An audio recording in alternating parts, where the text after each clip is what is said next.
Good morning. Welcome or welcome back to our internship podcast. If you're new here, this is a podcast where we bring up different topics, answer them with our experience as interns, and sometimes we bring on special guests.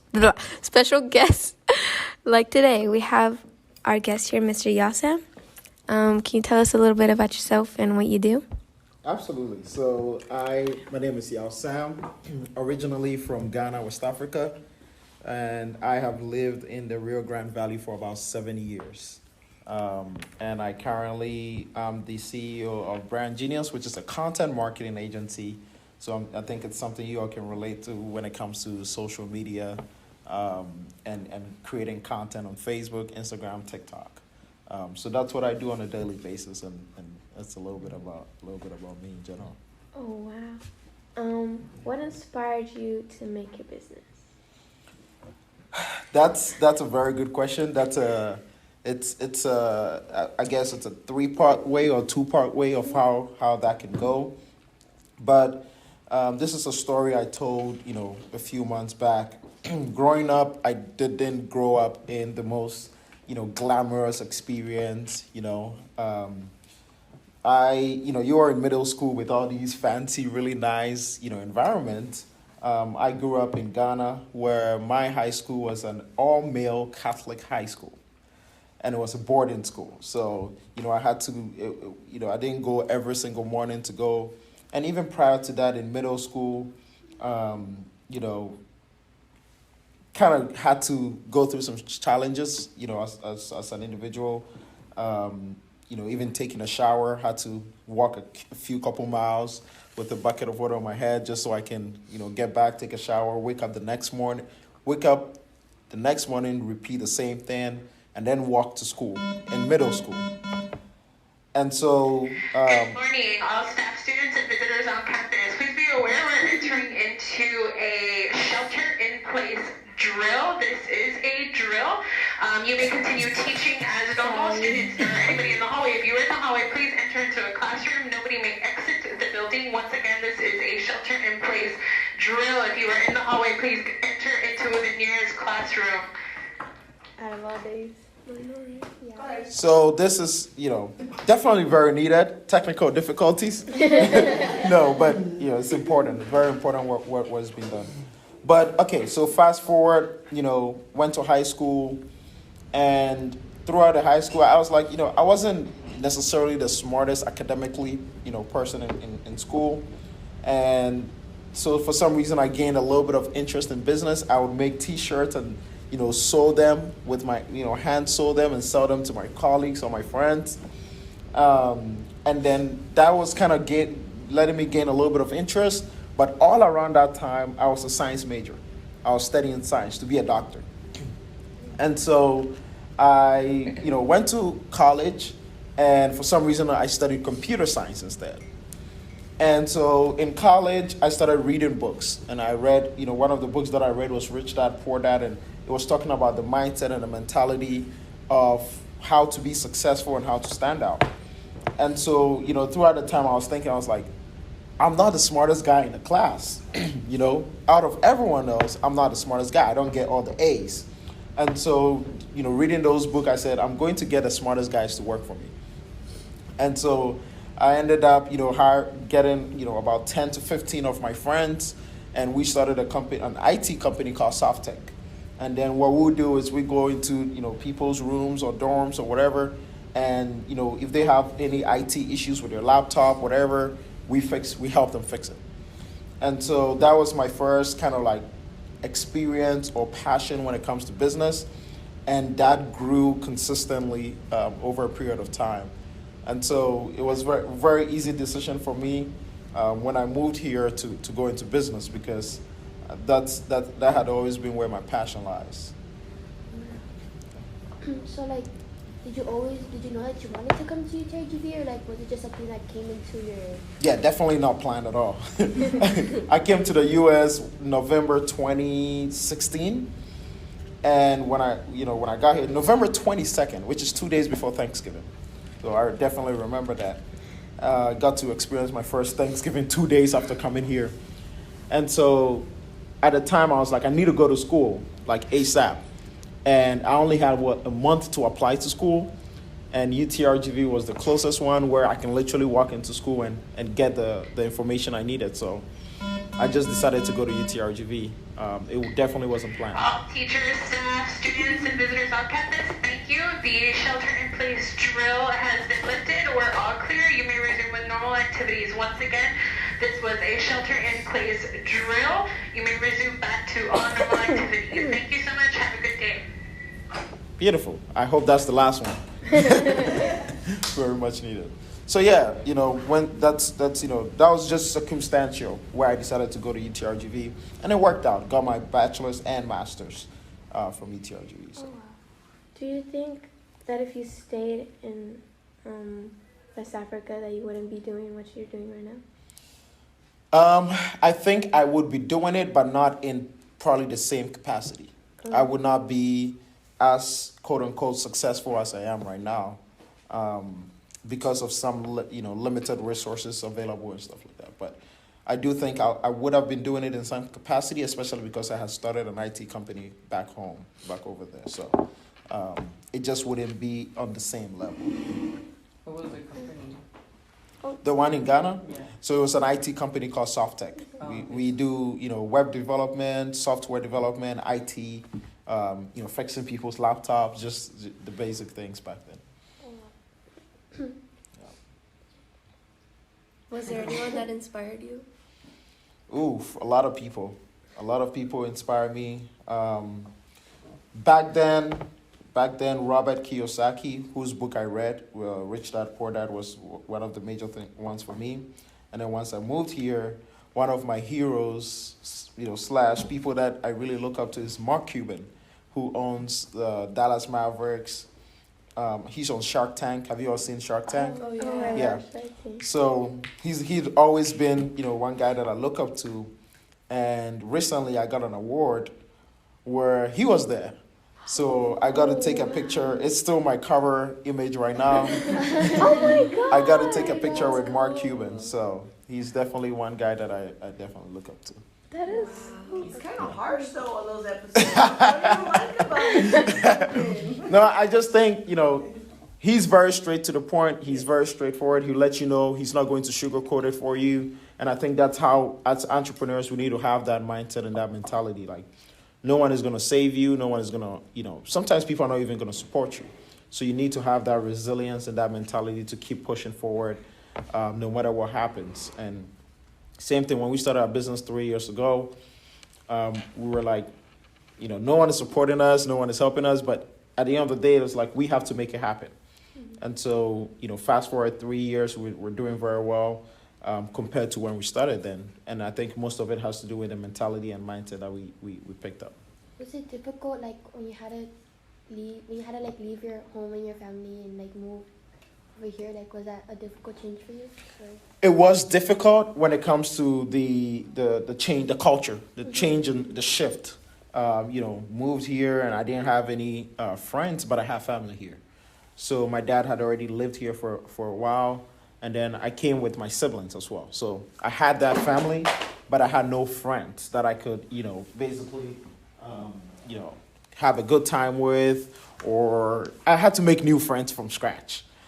I wouldn't say it was hard for me to make friends because I'm very outgoing and I'm an extrovert. I talk to anybody.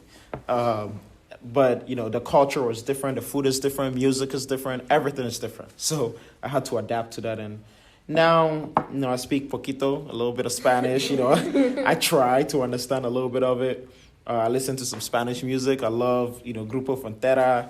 I love Puso Plema. I love them. Bad Bunny and all of that. So I've been trying to, get a little bit involved in the culture and trying to understand it a little bit more. I feel like music does help. It helps me. I don't even know that much Spanish, but music Yes. really I think like seeing like my own sisters that also like moved like from here all the way like up north. I know for them it was also really difficult, but I know that like because of that change and because of that move, like they were able to be much more successful. Yeah. I think like that. Sometimes the change in environment is very much needed. When we get comfortable with our environment or our surroundings, it's hard for us to say, okay, I'm going to do something different. We stick to like the normal chain of things, chain of events, and we don't want to just move away from it. But sometimes changing environment does change our mindset, change our perspective, and it opens up to a lot more opportunities. So Have you ever gone back to visit like your family, whether in West Africa or yes. you're, Yes. For like holidays often? also? So I went 2021, December 2021. I was there for 6 weeks. Oh my god. That was insane. Yeah. Yeah. So I did a lot of visiting of friends and family. Did a lot of, going out, having fun. I did a lot of just trying to set things up business wise. But it was a very great experience going back and seeing some of my family as well. So that was good. I saw my grandma as well. So and I hadn't seen her for close to 10 years. Oh my god. Yes. So it felt good. So having your business here and then going back, is there like a way you could expand your business in your hometown where you came from, or is that not an option? Or is Most that- likely. Yeah. Most is that something likely. you're interested in? It's something that, if it makes sense logistically, yes. I do think that it will need a lot more structure, and the fact that I wouldn't be there to, oversee it could cause some problems. But it's something I've definitely considered, But it would have to be maybe similar name, same name, because we've built the reputation with the name. But then hiring people to really take care of it, hiring people we can trust to take care of it and just run with it. But the systems can definitely transfer over. Right now, our focus is just to take over Texas first. So that's kind of what we're trying to do. Can I ask questions? Yeah. So for my business girls, I have my business girls here that are into business. Can you, I don't know, like tell them what, maybe I don't know that they know what Brand Genius does. I know you said marketing, but maybe we can talk about a little bit of what that means, the people you have, and what other options you know that are in business. Because I know that business is such a broad term. And Yeah. I tell that to all my business classes, it's like there's so many aspects of business. Yeah. I can show you all. Obviously, it's not going to be on there recorded, but I'll speak about it as well.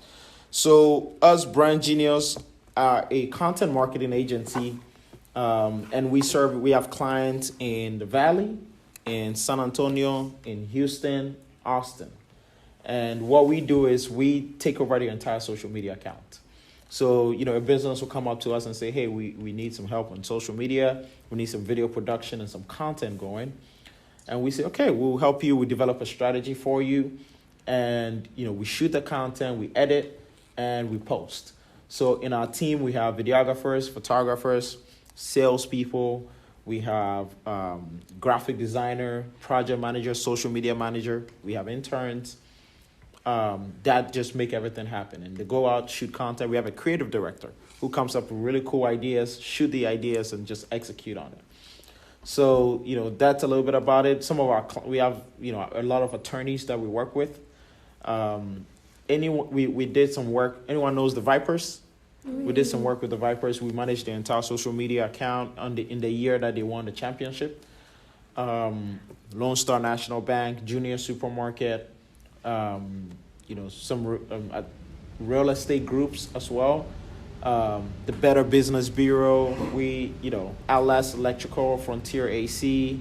It's a lot of different brands that we work with. And what we do is just take over their social media and just move it to the next level. Now, in the same business of what we want to do, we also like to think a little bit outside the box.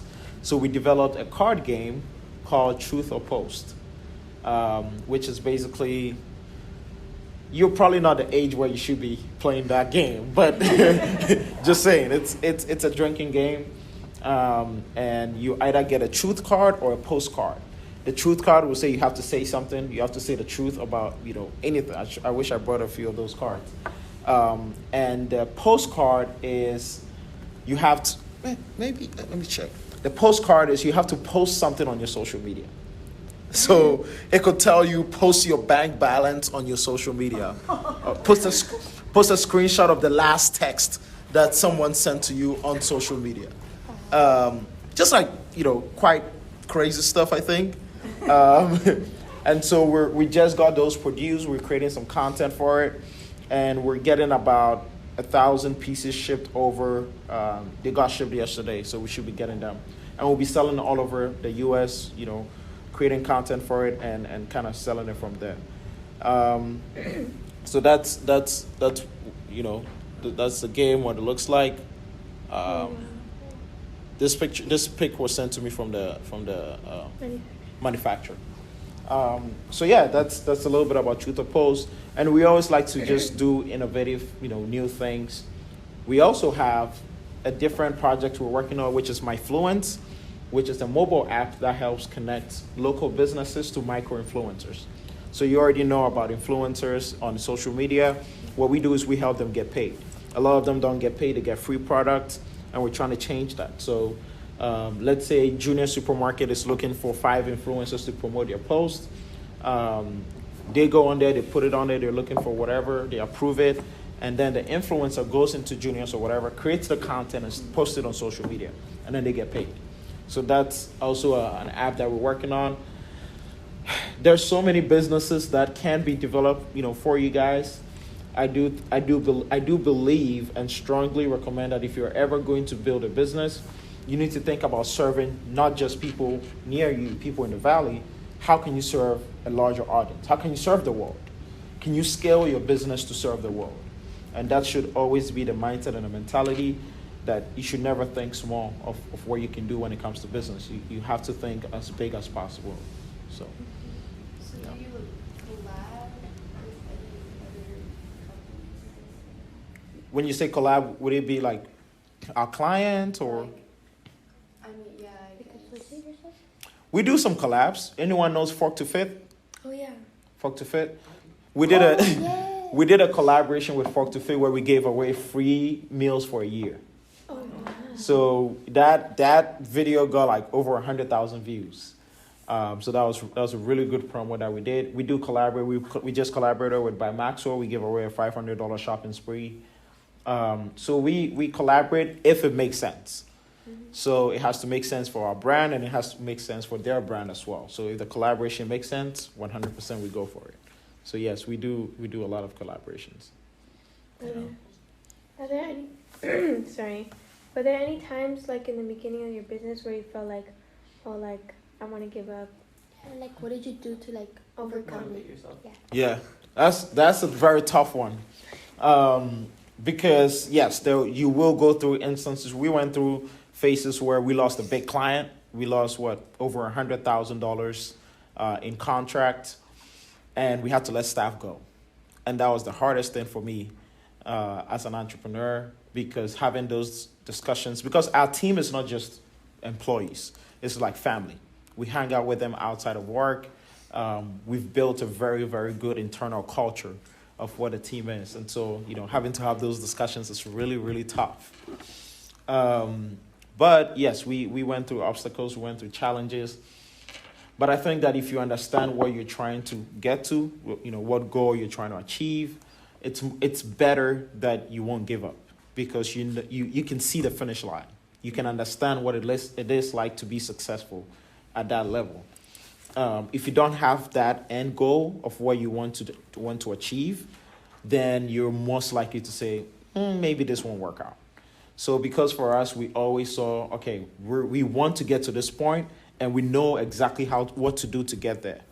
Because we knew a little bit of that, it just was constant motivation to keep going. And also, it's just the people you surround yourself with. If you surround yourself with negative people, you end up making negative decisions or thinking you're not good enough. So if you surround yourself with people who are going to support you every single day, then you're more likely to say, I have a community of people who believe in me, and I can make it happen. And so it was a big thing for me to surround myself with very smart people, God-fearing people, and we just constantly motivated ourselves. And, it's kind of, when we went through difficult times, we asked questions, and, we get the help we need. So never be scared to ask questions. That's what I tell everybody. So, aside business, I also teach social media at UTRGV. And that's what I tell my students all the time. Like, you have to ask questions. You have to be curious. And, the more questions you ask, the more knowledge you receive and the more, smarter you get. I don't think anyone in the world has all the answers for everything, but we learn from each other. And that's kind of the mentality you got to have. Do you only teach the students in UTRGV like from the specific pathway, or is it like also like health? No. I definitely don't know a lot of health stuff. And that's one thing, like, you need to understand what your strengths are and then focus in on what your strengths are. So for me, I know my strength is social media and marketing. And so that's the one. And I don't teach full time, so that's different. Yeah. I teach only part time, just because I wanted to give back, and I love the university. So, just solely 100% social media. That just reminded me of your story I heard in the summer. Didn't your family want you to be a doctor? Yes. I was gonna ask, like, Was it how like- did your family? Did you feel, I don't know, like, did you feel like bad that you like were able to like do that, or like, do you feel like you would want to go back and be like? Definitely do not. something? So my parents always wanted me to be a doctor. When I came to UTRGV, I actually started studying biology. I didn't study marketing at the beginning. But, I'll go to the biology class and I'll just be bored and sleeping and, I'll be dozing off in class, and I didn't like it. And so I made a very tough decision to like switch from biology to marketing. Everyone thought I was crazy. They, had a very estranged relationship with my parents at the time, because they thought I was making a very terrible decision. But I think at the end of the day, it helped out. They've come around. They understand. My dad will call me and it's like, hey, let's start this business and work something out. So you can make those bold decisions if you believe in what you can bring to the table and what you can offer. So I made those bold decisions because I knew that I'll do whatever it takes to win. And that's also like, the mindset that I carry. Like, yeah, sure. You're leaving a stable income to go do something that you probably don't know if you're going to be successful or not. But if you have the grit and determination, you can just push through. Yeah, I know she had a question over there. I was wondering, how do you manage your time, like with both the company and being a lecturer? It's a very good question. Calendar, Google Calendar. I tell the team everything. I'm like, if it's not on the calendar, I'm not showing up. And so I'm not the most organized person. I will tell you that. And so our project manager schedules everything. Okay, what needs to be done. And I know I was supposed to even come like a couple weeks back. But I forgot to put it on the calendar, and something else filled up the calendar. So that's kind of how I try to just manage everything. And then one thing I learned from, I asked this question to Alonto Cantu, who owns the Vipers and the DHR and all some of these businesses down here. I'm like, how do you like manage your time and like answer every phone call that comes? He's like, he does it as soon as they come. So if issues arise right now, he'll tackle it right now instead of pushing it off or procrastinating. If he gets a call right now, he'll answer the call right now. Even if he can't talk, he'll let you know, hey, I can't talk right now. Call me in 10 minutes or whatever. So he, tackles them as soon as they come. And that's what I try to do. Instead of pushing them off or procrastinating, you do it now. And because there's going to be more things adding on. But my calendar is my best friend. Every morning I check my calendar. Okay, I'm doing this, that. This is how I need to dress, all this stuff. So it's very important. Yeah.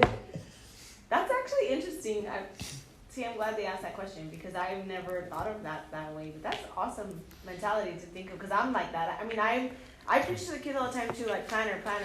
Yes. And I don't have a Google Calendar, but I plan and I set alarms and I have all kinds of stuff too. But I do definitely procrastinate in my own way. Just that, like, oh, let me make a post-it. I'll do it in a while. Or hey, this phone call, I see it coming in. I'm like, no, they probably need something, not right now. But like you said, it's gonna keep coming. So. Yep. It keeps adding on. It keeps 100% adding on. And you forget sometimes too. You're like, okay, I had this. A planner is a very great idea. And the alarms as well helps out.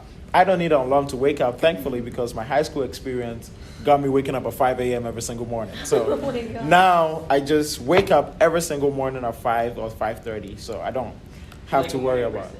Yes, 100%. I'm always up very early. So, and I go to bed late. So, Oh my God. but you need a good amount of sleep to make sure you stay healthy, at least at the beginning. So it's very Do you important. have like any like spare time or free time, or like you're just like constantly doing things? I do have some free time. Yes, it's very important to build free time into your schedule. People preach being workaholic and working 24/7. No, you need some free time to spend with friends and family. I have some time to watch some movies sometimes. Play soccer, do the things I love. Play tennis. I love being active, so I play tennis, volleyball, soccer, kickball. And I love running, so I try to do much of those as much as possible. So the calendar helps me make time for a lot of these things, and I make sure like my weekends are focused on friends and family, and I don't take work, in the weekends. So it's very important. So, as we're getting to our closing, a last closing question I would like to ask is, we're all interns here, as you know, so what's your experience with interning or having interns, bad or good? What do you expect from them? Wow. Very good question. It's funny you asked this because we just onboarded 4 new interns from UTRGV. And the first day they came on, what I told them is, like, as soon as you get the job as an intern, you need to stop thinking as an intern and start thinking as an employee. The only reason is because we as employers look at your input as value. So if there's 4 interns and you're providing, let's say, 80% of value, another person is providing 60%, another person 95%, and another person 20%. If we ever decide to bring someone on full-time, we're always going to go for the person providing 95% more value. So that's always the mentality to have, and not just even in someone else's business, to think about it as you're learning to help yourself as well. So you always have to think about, I want to get better for me. You have to get better for you before you get better for someone else. So get as much value as you can, but then while you're getting that value, make sure you're thinking about how to give that value back to the person who's hiring you. And so that's what I told them, like, stop thinking as an intern, start thinking as though you're part of the 100% part of the company, and you're part of building up the culture. And so taking initiative, very, very important. It's okay to be an introvert. It's okay to not, be too much out there, extrovert, but also take initiative, speak up. Because everyone really loves when people speak up, share their opinions, share their suggestions. So never be shy about that. But for me, internships have always been about learning, of course. But it's always also about how much value can I provide as much as possible. I did my internship at the Toros, Vipers, Burlington Arena.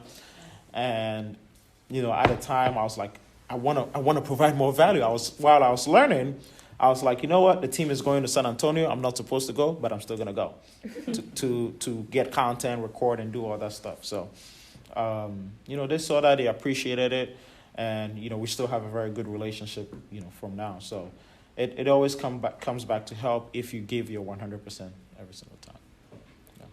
To add on to that really quickly, do you see, I talk a lot to my classes about the soft skills and what do you see in that? Do you see that? Because their age, I tell them that part of my job through CTE is working with the workforce, and we do a lot of conferences with the workforce, and the workforce gives us feedback about what employers are seeing and what they're lacking, like their generation is lacking. Do you see anything? Do you have any tips for them? Like, I know you said go 100%, but like socially, like, for them, these are some of these are seniors. Who's senior? Senior? Just you here? Seniors, juniors, right? Sophomore, like. They're high schoolers. They're all there. I've got, some of them are, what can we? The key is confidence. I know it's probably hard at your age to say you're going to build confidence, but confidence comes from practice. I have seen a lot to where people are like very reserved and don't want to speak up or do, engage, networking and all that. No matter what your age is, people appreciate when young people take initiative. So I speak about this everywhere I go. I just recently spoke to a group of like oldies business owners, and I was like, you all need to do better for the young people. You need to mentor the young people, and you need to bring them in. And I 100% believe that us young people are going to lead. We're the next generation of leaders. And what do we want to see from leaders? Some people who take initiative, people who are bold, people who are innovative. So when you think about being a leader, everyone here is a leader. You understand? But to be able to consistently do that, you need to practice. You need to build some level of confidence, and confidence comes from affirmation. And your teacher will probably be part of those who will be telling you, "Hey, you're great. You're doing great. You can do better." Take that feedback, learn from it, but always stay curious. Ask questions every single day, and there's nothing wrong in that. So, think more about the leadership aspect of it. Build some personal confidence. And just use it to just do better every single time you go. That's one of the major things that a lot of people have been lacking, especially for us. And when we try to help them out, it's more about helping build their confidence. For our salespeople, our sales intern right now, what we're trying to do is help him build some confidence. And after that, he's going to be a killer, because everything else he's great at is just how does he speak to where people will listen and respect to the way he speaks. So, and it comes from practice. We talked about it. It comes from consistent practice. Read a lot of books, listen to podcasts, and just learn from it. And you do well. Never think you'll be successful overnight, or you'll be successful in 2, 3 years, 4 years, 5 years. It takes time. So once you accept that, then you can build on it. So first year, you say, okay, the first year I learned this, that. I built my confidence by 5%. The second year you build it up by 10%. That's fine. But so far as you're consistently building it as you go, you'll be totally straight with it. So I love that most of you ask questions. That's great initiative. And it speaks highly of you, and it shows that you're going to go places. So great job. Thank you for being here with us and answering our questions and talking about your business and giving us advice. We're really grateful that you could make it here today. Of course. Sorry, our setup wasn't. Yeah, It looked sorry. so cool last week. We were so It's lucky okay. last week. It's okay. No We're worries. getting there. But this is the end of our little podcast. Sorry. This is the end of our podcast. Thank you for listening and talking with us. Thank Of course. you.